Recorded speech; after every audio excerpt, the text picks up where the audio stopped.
All right, this is the weather model discussion here for Wednesday, November the 2nd. How's it going, everyone? William Cole here in the Storm Studio. And of course, this is our behind the scenes look at the daily forecast. Of course, if you want to see the pretty TV graphics, you can watch our channel.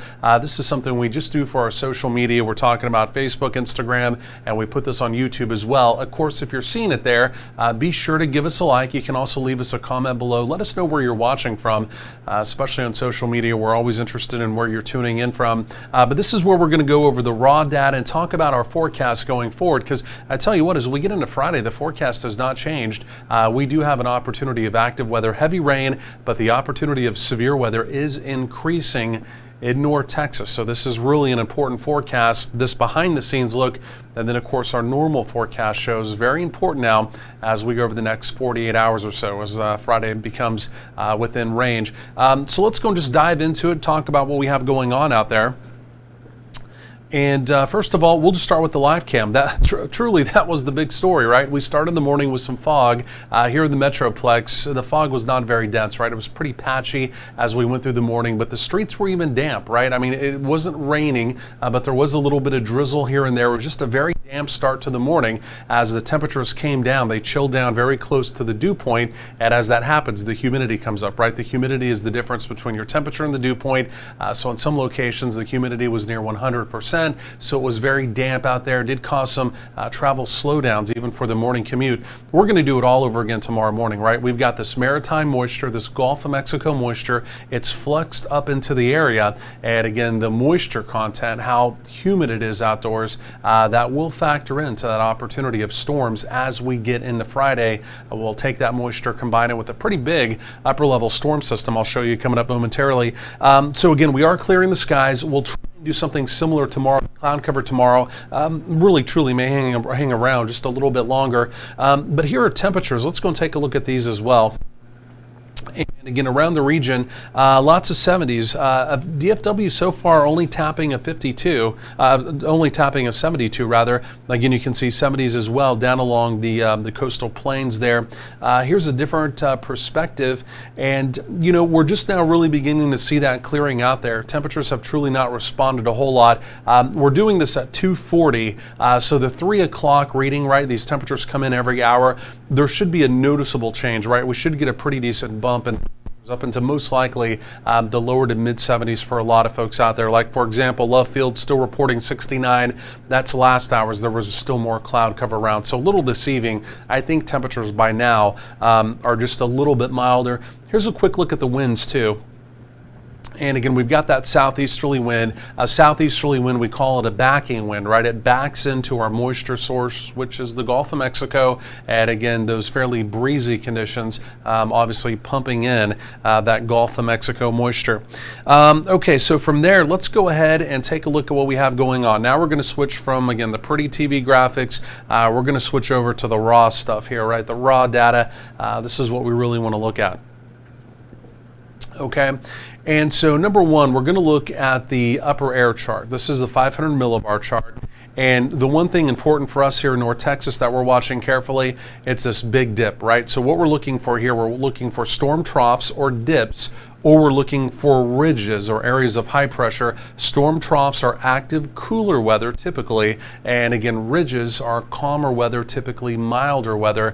And so right now we're kind of in between here in North Texas. There, in fact, the storm system yesterday, if you remember down on the Gulf Coast, that didn't do really anything for us here in North Texas, but there was very heavy rain yesterday down in the Houston area. There is that storm system. You can see the donut hole. It continues to pull away, not doing a whole lot because the Midwest is starved for moisture. There may be a few showers in the Tennessee River Valley and parts of the mid-Atlantic as we go through the day.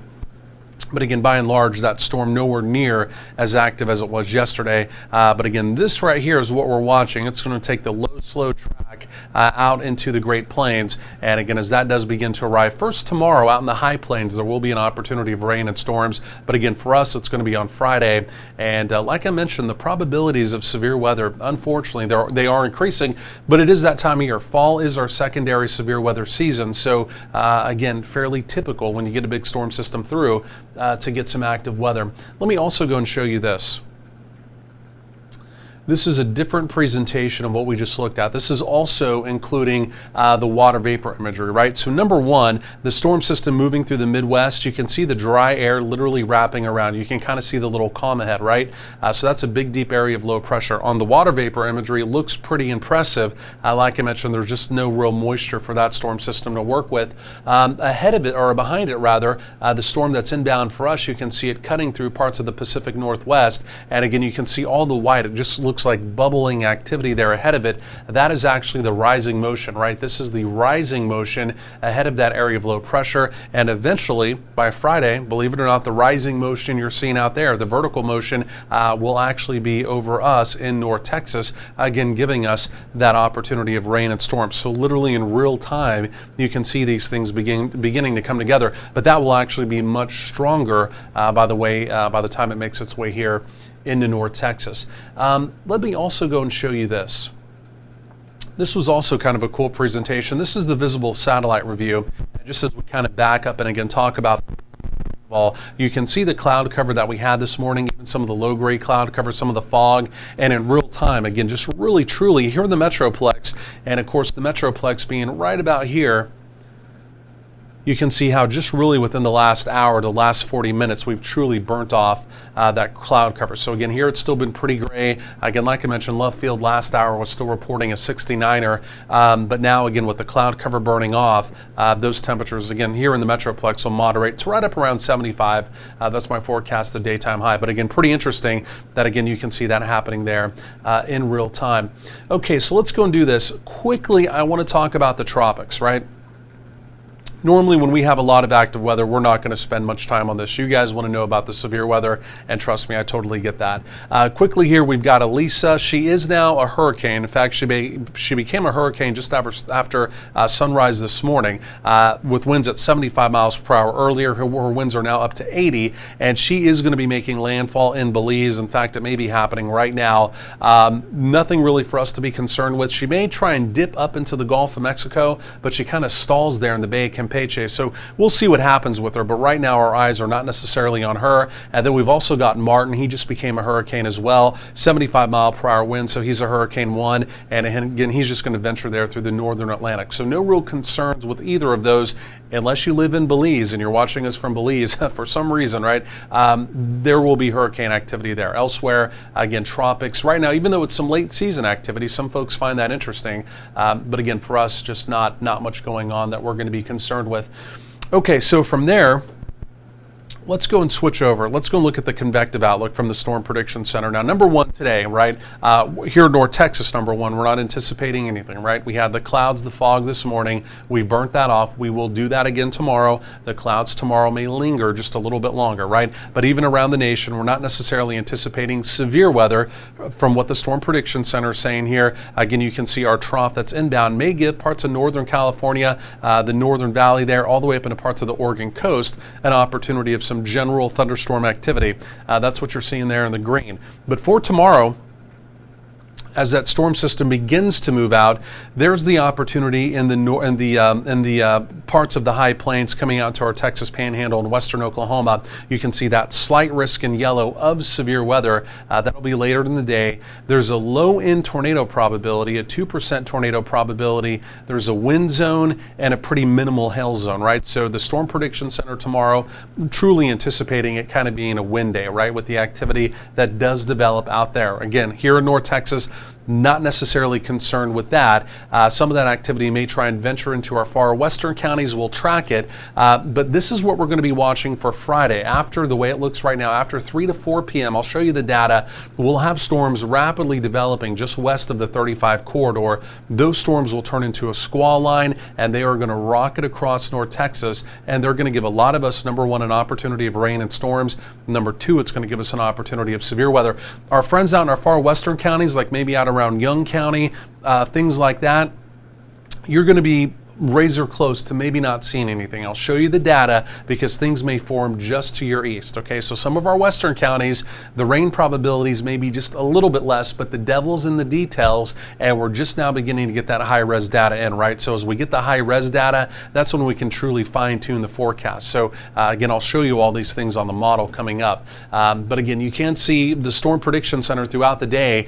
They have now added that enhanced risk of severe weather essentially in our eastern counties. And again, the primary concern, it's still going to be wind, right? We know a line of storms, wind threat, it's always there, but embedded within that line, again, a couple of tornado warnings cannot be ruled out. And I want to be very clear about that. The tornado probabilities are low, but a couple of tornado warnings cannot be ruled out. And again, some hailstones quarter to maybe $half size can't be ruled out either. So this is it's a real deal severe weather day here in North Texas.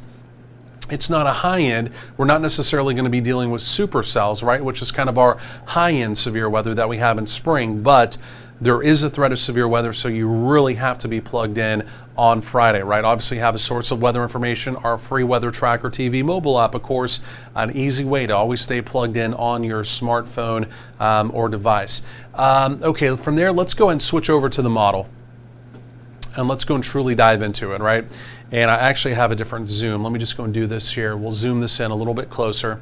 So number one, this is the same thing we were looking at earlier, right? This is the upper air chart. This is showing us the opportunity of vorticity, right? Areas of spin, and then also the storm troughs, potential for a storm trough or a ridge to move through the area, right? So we're watching the storm trough up in the Pacific Northwest. Again, that's what's going to be moving towards us. So that's what eye on. So this is starting basically right now. I'll roll you in time over the next 48 hours. There it is.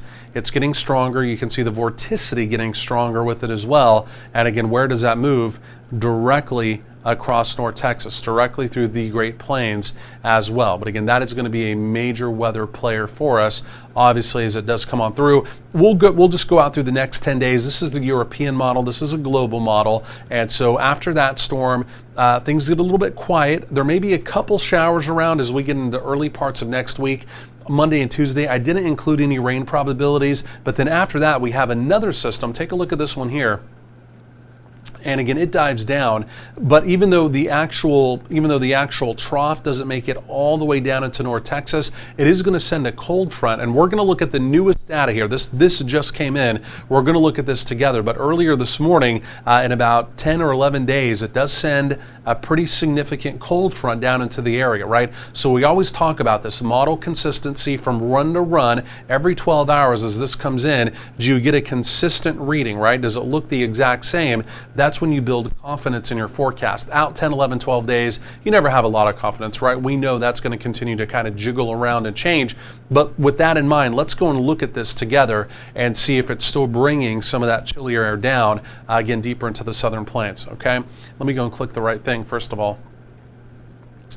And so this is the 850 millibar chart. Okay, this is just showing us air mass change. This time of year we like to use this because truly you can see the chillier air building to the north. And truly up in Canada we've got some cold air up there, right? And so it'll become dislodged at some point in time. This time of year, climatologically speaking, it's mainly across the northern plains, the northeast, and parts of the Midwest, right? This is when they truly begin to start getting their first chilly blast. But a lot of times little pieces of that make their way a little bit further to the south into the central and southern plains. That may be the case. Okay, so let's go look at the very newest data here together. Here comes storm number one. Again, this is the one for Friday and into Saturday, truly, when the front comes through. So there's front number one. Again, you can see this is Pacific origin, right, as we go forward in time. So there is some chilly air well to the north up in the northern plains. But again, the front coming through here in North Texas, yeah, we got some green, right? We'll put actual numbers with this coming up. So Saturday, a little bit cooler, right? You can see it's a one-day wonder. There's Sunday, we rebound the temperatures, right? So Saturday, forecasted high is 69. Sunday, we're right back in the 70s. Everything clears out by Saturday. The weekend, other than Saturday being a little cool, the weekend looks okay. Temperatures rebound back into the 70s next week. But then, let's go and take a look at this. Now, this is what I'm talking about. This is true Canadian air. See it oozing out of Canada? So this is the air mass we got to watch for about 10, 11, 12 days on down the road. That's making this, again, newest data. I haven't even seen this yet. This is making a stronger push to the south, okay? Again, you can see it makes it into Kansas, right? It only the true front only makes it into Kansas, but we still get, I mean, a decent front here in the parts of North Texas. And we'll put the numbers with this momentarily, but it looks like most likely it's going to put our daytime highs by 10, 11, 12 days down the road. Some of the data out there earlier today was advertising low 60s for daytime highs. But again, colder air, that's truly colder air, is going to be in the neighborhood in about 10, 11, 12 days, okay? So truly, we're beginning to see the battle of the seasons taking shape, right? So if you're up in Kansas, even if you're in parts of Oklahoma, it's going to be turning colder there. But again, we'll be cooler, we'll put it just south of the Red River. Again, we'll put actual numbers, the raw data, with that momentarily. Okay, from there, let's go ahead and take a look at precip, okay? This is first, we'll look at the Euro. We'll look at high res, right? High res data for Friday is just now beginning to come in, right? We're just now getting to that window. We can go out about 60 hours. We'll begin to pull some high res data in with the North American 12K model, 3K model. And then really once we get into tomorrow, a better model, which is called the HRRR, High Resolution Rapid Refresh Model, HER, or some people call it HRRR, whatever your acronym is, it will be in range tomorrow, out about 48 hours. And that's when you can really kind of begin to, for lack of a better term, begin to wager money on the forecast, right? That's when we truly can begin to lock in that timing once that model comes in a range. And it's just a short-term rapid refresh model, okay? But let's first of all look at the global. And again, we'll run you through, again, Friday. So there's that opportunity of rain and storms. Now, the only difference here with the Euro is it's further to the east, right? I mean, for our friends out west, your rain probability is not zero. But the Euro is now developing, well, it's truly developing rain and storms by about 4 to 5 p.m. right over the Metroplex, right? And then truly energizing the activity in our eastern counties. And number one, that's one of the reasons why the Storm Prediction Center has that enhanced risk in our eastern counties, right? You see that energizing as it moves east, okay? We'll look at that in greater detail here momentarily, but I just want to walk you through the rest of our 10 days. There's Monday and Tuesday. Again, a couple showers, not impossible. Again, right now, I really did not even include rain probabilities for that. Has to do with the little moisture creeping up from the Gulf of Mexico. I'm not buying that quite yet, right? Our next true weather maker comes with that stronger front. And again, you can see rain and storms up in Oklahoma. And yeah, I've got about a 20% probability on down the road with that front.